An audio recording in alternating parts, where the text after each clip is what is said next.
नमस्कार, स्वागत है आप सभी का एबी स्टार न्यूज में और मैं हूं आपके साथ जुबैर चौधरी।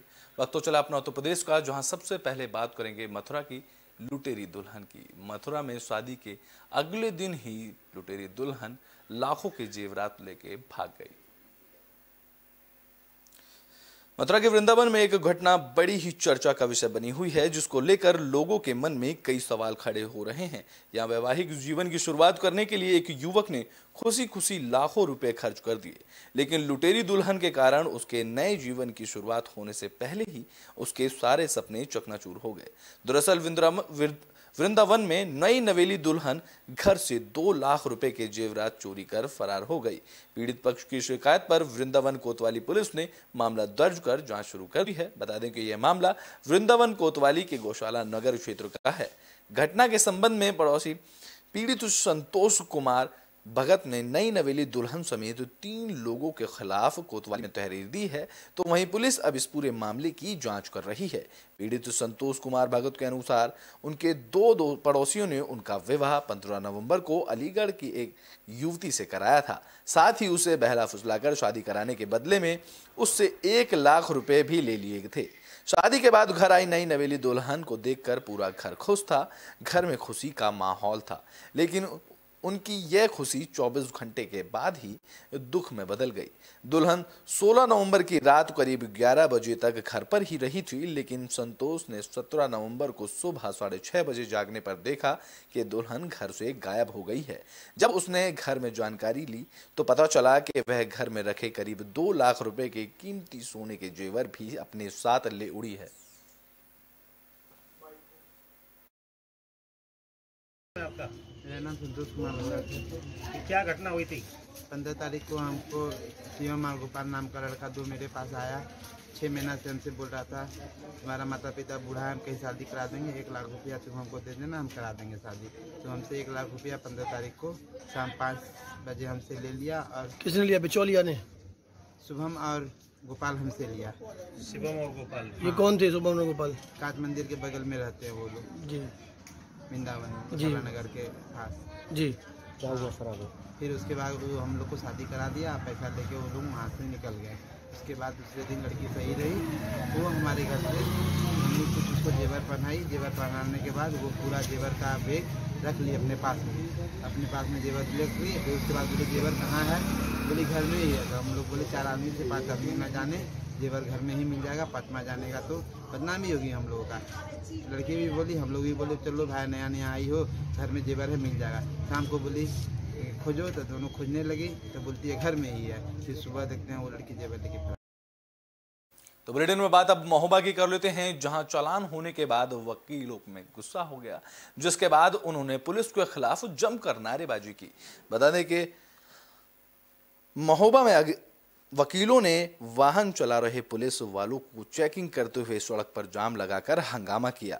वकील का बीते रोज हेलमेट को लेकर चालान काटे जाने से अधिवक्ता आक्रोशित हो गए। इसको लेकर सभी अधिवक्ताओं ने इकट्ठा होकर न केवल एसडीएम से पूरे मामले की शिकायत की, बल्कि सड़क पर जाम लगाकर पुलिसकर्मियों के वाहनों की चेकिंग करते भी नजर आए। पूरा मामला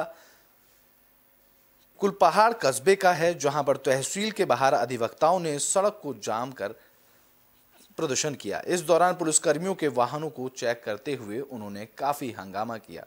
बता दें कि पुलिस के खिलाफ उन्होंने नारेबाजी भी की। इसको लेकर अधिवक्ताओं ने नाराजगी जताते हुए कुलपहाड़ कोतवाली पुलिस के खिलाफ नारेबाजी की। यही नहीं, आक्रोशित वकीलों ने हंगामा करते हुए तहसील दिवस में बैठ उप जिलाधिकारी को संबंधित मामले में प्रार्थना पत्र दिया। इसके बाद वकीलों ने तहसील के बाहर सड़क पर जाम लगा दिया।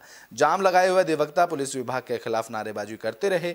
इस दौरान यहां से गुजरने वाले पुलिसकर्मियों को रोककर उनके वाहनों का हेलमेट और कागजात चेक किए गए, जिसके बाद पुलिसकर्मियों के और वकीलों के बीच नोकझोंक भी देखने को मिली।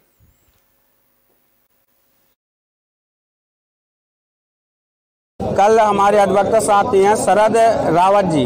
कल वो यहाँ से कनम कोर्ट से घर जा रहे थे, तभी कनम कोहनी चौराहे पर कोई एसआई है कनम महेंद्र प्रताप सिंह और एक नाम अजीज नाम करके है कोई सिपाही, तो उन लोगों ने उनके साथ अभद्रता की और उनके बार पे बार बताने के बावजूद भी कनम उनका चालान काट दिया गया। वो बताता अभी जा रहा है कि मैं अधिवक्ता हूँ, कोर्ट से लौट रहा हूँ, लेकिन फिर भी उसने अभद्रता की। बोले कनम तुम वकील हो, तुम मजिस्ट्रेट तो नहीं हो।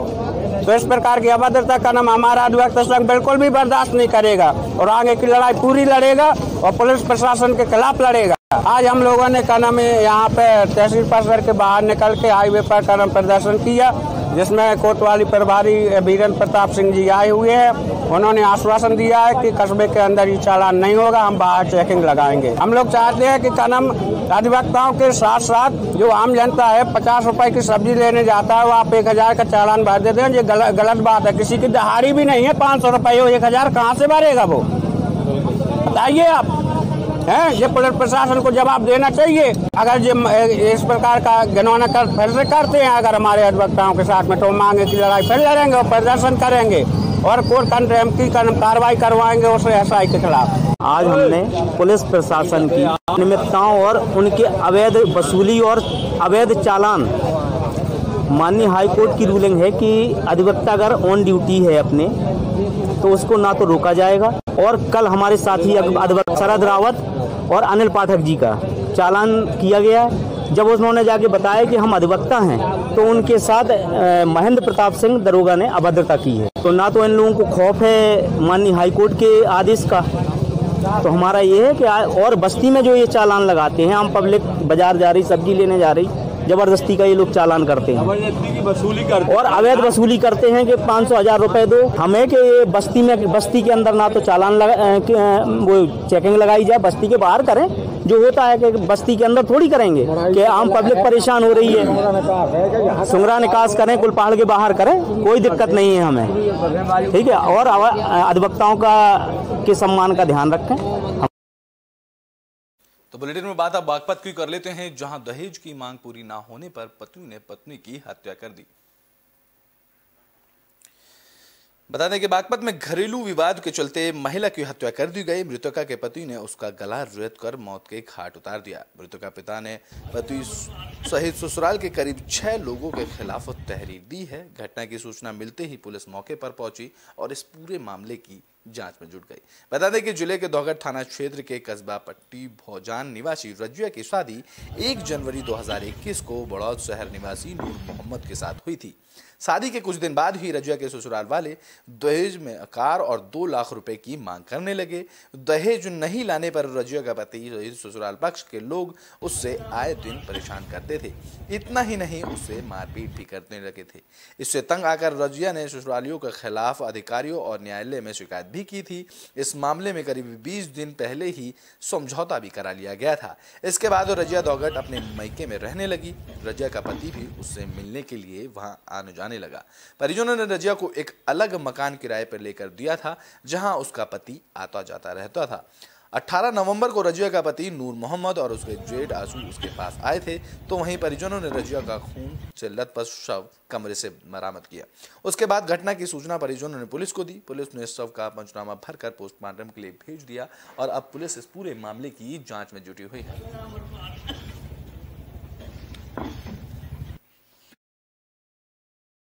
क्या नाम है आपका? मेहराज भाई। किसकी मौत हुई और कैसे हुई है? मेरे जाती बहन जी, उसकी मौत हुई भाई। यहाँ आके यूँ रहा था कि मैं किराए पे लेके रहूँगा और उसे आके रात काट दिया गया। तो रोज गाड़ी पे जाया करे था और रात आके 4 आदमी बुला के और उसे मार दी। छुरी भी मैं ही से पाई और हथौड़ा भी मैं ही से पाया। कहाँ शादी करी थी उसकी? उसकी बड़ौत में शादी करी थी। और यहाँ के रह रही थी? यहाँ आके रह रही थी किराए पे। आपकी क्या लगती है? जी बहन जी है। आपकी बहन जी।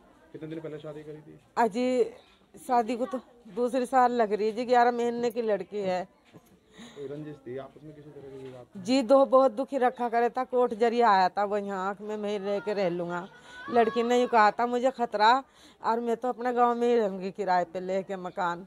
मैं अपने पिहर में भी नहीं रहती, घर में भी नहीं रहती। तो वो उन हांग ली थी जी। यहाँ कहाँ रह रहे थे अब? जी उस मोहल्ले में रह रहे थे, पड़ले में। कौन सा गाँव? मोहल्ला कौन सा बजे हुआ? मुल्ले जाटो के मोहल्ले में रह रही थी जी। 2 घटना जी, अभी रहे कुछ 4-5 ही दिन हुए थे बस। तो बुलेटिन में बात अब गोंडा की कर लेते हैं, जहां डेंगू के मामले लगातार बढ़ते ही जा रहे हैं। गोंडा में डेंगू के मामले थमने का नाम नहीं ले रहे, वहीं स्वास्थ्य महकमा डेंगू की रोकथाम के लिए मुस्तैद नजर आ रहा है।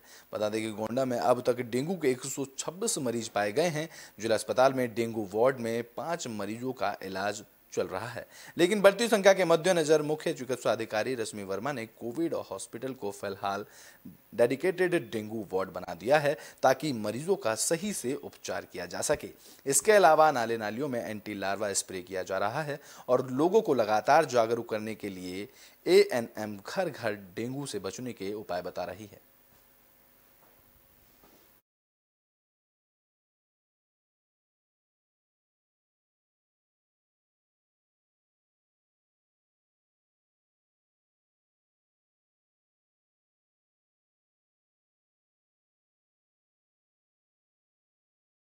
तो बुलेटिन में बात अब गाजीपुर की कर लेते हैं, जहां डीएम ने निर्माणाधीन अस्पताल का निरीक्षण किया।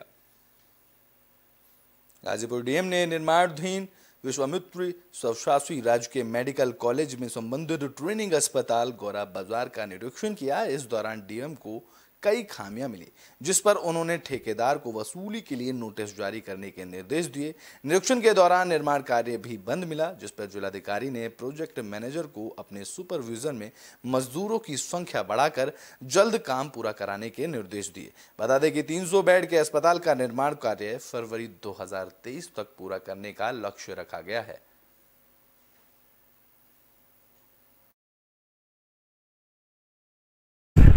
ये 300 बेड का ट्रेनिंग हॉस्पिटल जो मेडिकल कॉलेज के साथ संबंध रहेगा, उस बिल्डिंग का निरीक्षण किया गया है आज। और निरीक्षण में पाया गया कि अभी तो फिलहाल यहाँ पे काम नहीं चल रहा है, लेकिन इनका जो डेडलाइन है वो फरवरी तक इनको पूरा करना है। इनको निर्देश दिए गए हैं कि ज़्यादा से ज़्यादा लेबर लगाकर इसको जल्द से जल्द पूरा करें। कहीं कहीं पे वर्कमैनशिप खराब पाई गई है, उसके लिए कॉन्ट्रैक्टर को नोटिस जारी हो रहा है, वसूली की जाएगी। और निर्देश ये दिया गया है कि अपने सुपरविजन में जो प्रोजेक्ट मैनेजर है वो उसका निर्माण कराएं और गुणवत्तापूर्ण निर्माण हो और फरवरी 2023 तक ये पूर्ण कर लिया जाए। तो कांग्रेस प्रदेश अध्यक्ष ब्रजलाल खाबरी का फिरोजाबाद में जोरदार स्वागत किया गया। बता दें कि ब्रजलाल खाबरी कांग्रेस प्रदेश अध्यक्ष बनने के बाद पहली बार फिरोजाबाद पहुंचे, जहां उन कार्यकर्ताओं ने उनका जोरदार स्वागत किया। ब्राह्मण धर्मशाला में खाबरी ने कार्यकर्ताओं के साथ बैठक की। इस दौरान उन्होंने कहा कि कांग्रेस पहले 100 सीटों पर थी, लेकिन अब वह 2 पर इसलिए है और इसके लिए हम सभी मंथन करना चाहते हैं। इस दौरान बड़ी संख्या में पार्टी कार्यकर्ता मौजूद रहे।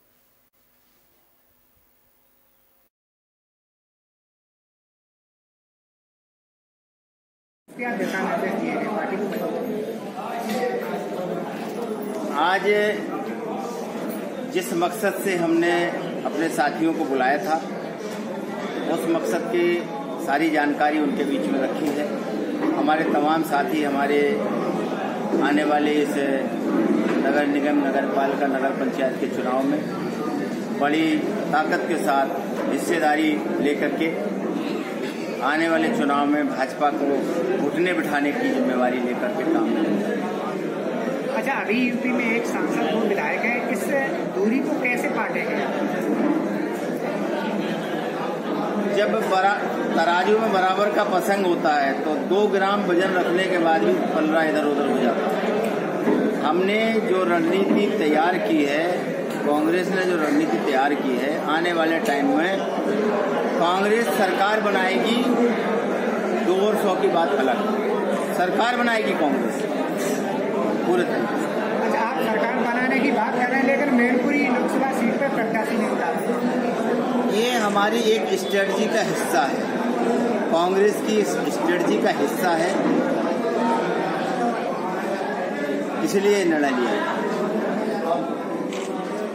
अच्छा, जिस तरह अखिलेश यादव और शिवपाल में जो दूरी है, आपका व्यक्तिगत विचार क्या है? इससे कांग्रेस को फायदा होगा, घाटा होगा?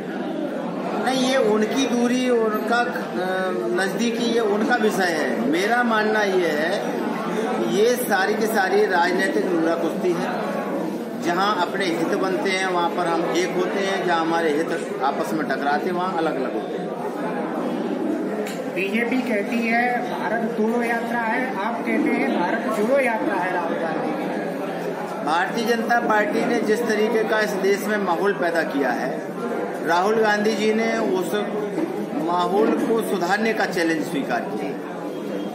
भारतीय जनता पार्टी देश और प्रदेश में नफरत फैला रही, हिंदू मुस्लिम मंदिर मस्जिद करके राहुल गांधी जी उसको प्यार और मोहब्बत के साथ लोगों को जोड़ने का काम कर रहे हैं, जिससे देश बच सके। देश में जिस तरीके की नफरत है, देश में जिस तरीके का अन्याय अत्याचार है, देश के अंदर जिस तरीके का महंगाई और बेरोजगारी है, इन सबको ध्यान में रख करके राहुल जी ने जब सदन में चर्चा करनी चाहिए तो भारतीय जनता पार्टी। तो बुलेटिन में बात अब गाजियाबाद की कर लेते हैं, जहां पुलिस और बाइक सवार बदमाशों में मुठभेड़ हुई। इस दौरान 2 बदमाश गिरफ्तार कर लिए गए। बता दें कि गाजियाबाद के साहिबाबाद थाना इलाके में पुलिस और बाइक सवार बदमाशों के बीच मुठभेड़ की खबर सामने आई। यह मुठभेड़ कड़हेड़ा इलाके में हुई। मुठभेड़ में एक बदमाश गोली लगने से घायल हुआ तो पुलिस ने 2 बदमाशों को गिरफ्तार कर लिया। गिरफ्तार बदमाशों पर मोबाइल लूट की वारदात को अंजाम देने का आरोप है कि दोनों बदमाशों ने साहिबाबाद में मोबाइल लूट की 2 वारदातों को अंजाम दिया था। दोनों बदमाशों की पहचान रेहान और रोहित के रूप में हुई है।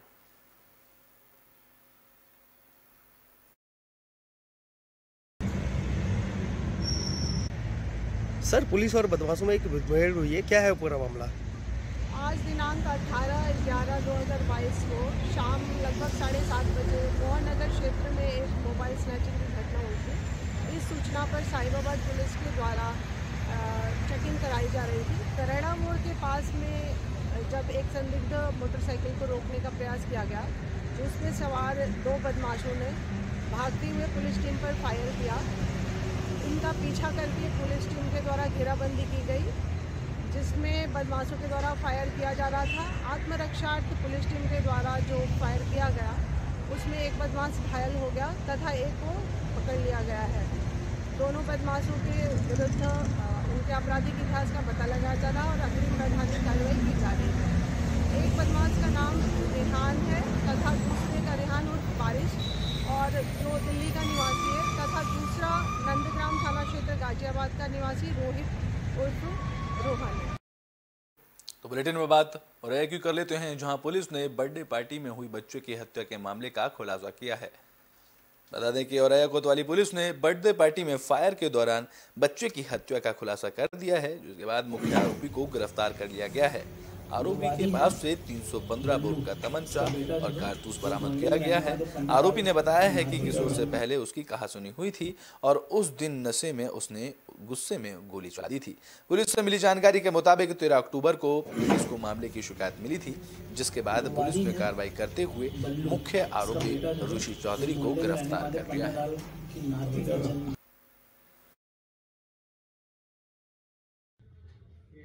थाना कोतवाली औरैया के मोहल्ला बागा कटरा में दिनांक 12 नवंबर 2022 को एक बर्थडे पार्टी के दौरान में एक ऋषि चौधरी नाम के युवक ने एक 15 वर्षीय बालक देव के गोली मारकर हत्या कर दी थी। इसके बाद से फरार हो गया था। पीड़ित की तरफ से तहरीर के आधार पर समचीन धाराओं में मुकदमा पंजीकृत किया गया था। फरार अभियुक्त की गिरफ्तारी के लिए श्रीमान पुलिस अधीक्षक महोदया के निर्देशन में कई टीमें लगाई गई थी। इसमें मुखबिर की सूचना प्राप्त होने पर 17/11 को 22 को आनीपुर मोड़ के पास से अभियुक्त को गिरफ्तार किया गया है, जिसके पास से अवैध तमंचा और कारतूस बरामद किया गया है।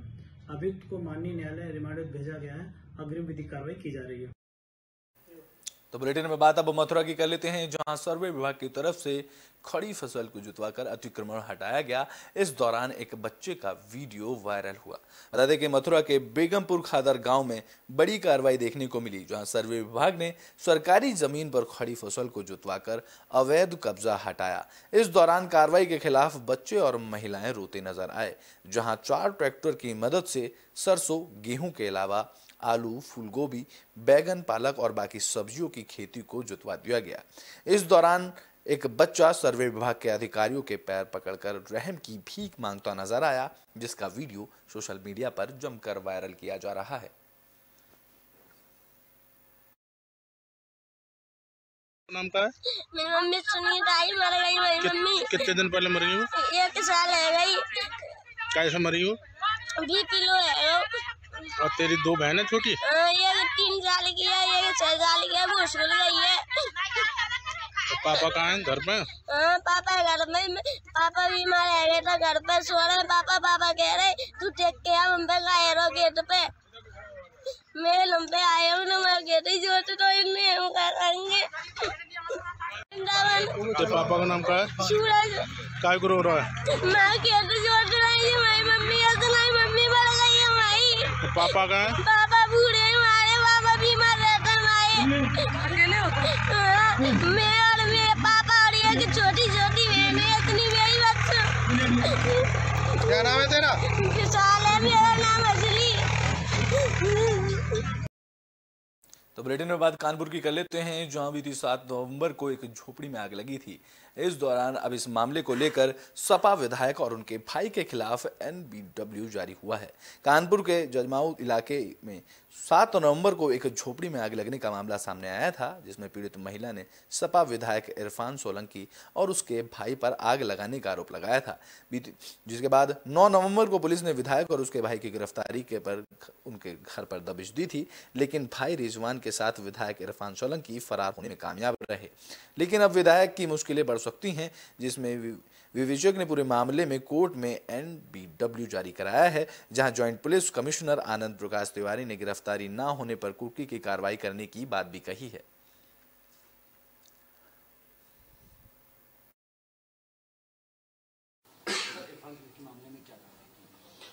इस मुकदमे में विवेचना की जा रही है। हमने सारे स्टेप्स इस विवेचना के क्रम में अब तक ले लिए हैं। प्रश्नगत प्रकरण में जो नेम्ड एक्यूज्ड हैं उनकी पूछताछ की जानी बाकी है। हमने उनकी तलाश की है। कल हमने न्यायालय से NBW भी प्राप्त किया है और हम ऐसी अपेक्षा रखते हैं कि जल्दी ही प्रश्नगत प्रकरण के दोनों ही नेम्ड एक्यूज्ड हमारे पास परीक्षण के लिए उपलब्ध होंगे। यदि ऐसा नहीं होता है तो विधि के अनुसार अग्रतर कार्यवाही की जाएगी। फिलहाल हमने NBW लिया है और जैसी आवश्यकता होगी। तो बुलेटिन के आखिरी में बात महोबा की कर लेते हैं, जहां चोर बेखौफ नजर आए। बता दें कि चोरों ने दुकान में रखा लाखों का अनाज चुरा लिया। महोबा में चोरों ने बड़ी वारदात को अंजाम दिया। देर रात चोरों ने दुकान पर रखे लाखों के अनाज पर हाथ साफ कर दिया। घटना बनवाड़ी थाना इलाके के महोबा मार्ग की है। मामले की जानकारी मिलने पर पहुंची पुलिस ने जांच शुरू कर दी है। इस घटना के बाद दुकान के मालिक राम बाबू गुप्ता और उनके परिवार का बुरा हाल है। चोरी किए गए अनाज की कीमत करीब 1 लाख रुपए की बताई जा रही है।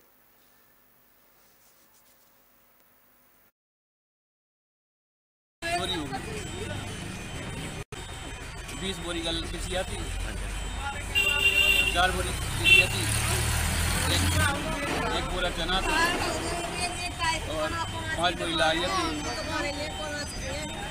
1.5 लाख रुपए के आसपास चोरी। आज तो हम दुकान बंद करके चले गए, शटर बंद करके। अब रात में पता नहीं 6 बजे चोरी हो। सूचना अभी दुकान खोल दिया है, 10 बजे डेली दुकान खोलते हैं, तब दुकान खोलने आए तो नाम हो।